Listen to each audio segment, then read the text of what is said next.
কালকে স্টর্মের জন্য এতটা বরফ পড়েছে, এখানটায় দাঁড়িয়েছিলাম, এই যে এতটা গর্ত।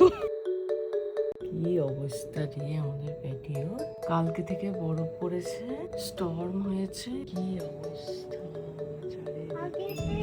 ওখানে গেলে বোঝা যাবে যে কতটা বরফ। ইরিয়ে বাবা, পা ঢুকে যাচ্ছে, আরো ঢুকে যাচ্ছে। কালকে স্টর্মের জন্য এতটা বরফ পড়েছে, 2 ফিট মতো বরফ পড়েছে 48 ঘন্টায়। হ্যাঁ, সুন্দর করে কাটো। হ্যাঁ, এর কতটা ঢুকে গেল তো। ও মাই গড, হাঁটু বরফ। আমার কোমর হয়নি, হ্যাঁ, অ্যাট লিস্ট কোমর হয়নি। ওইটা ভালো। মজা লাগছে। এই বাপা একদম ঢুকে গেছে, আরো ঢুকে যাচ্ছে। এখানে ব্যালেন্স করে দাঁড়ানোটাই মানে ডিফিকাল্ট। মুশকিল হয়ে যাচ্ছে।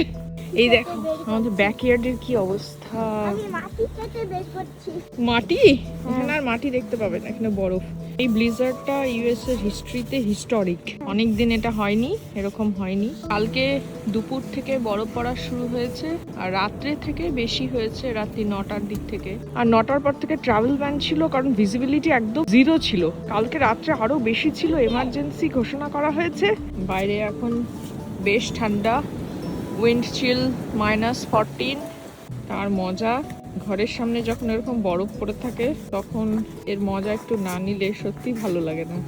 ভালোই তো জায়গা করে নিলে। এ বাবা, কি হাওয়া দিচ্ছে রে। এখানটায় দাঁড়িয়েছিলাম, এই যে এতটা গর্ত। তুমি রাজা, স্নোয়ে। স্নোয়ের রাজা। উঠুন রাজামশাই, হাত দিন, হাত দিন।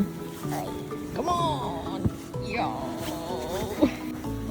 এই জায়গাটা গর্ত হয়ে গেল। চলো ঘরে চলো। পড়ে গেছে রাজামশাই, বরফে পড়ে গেছে।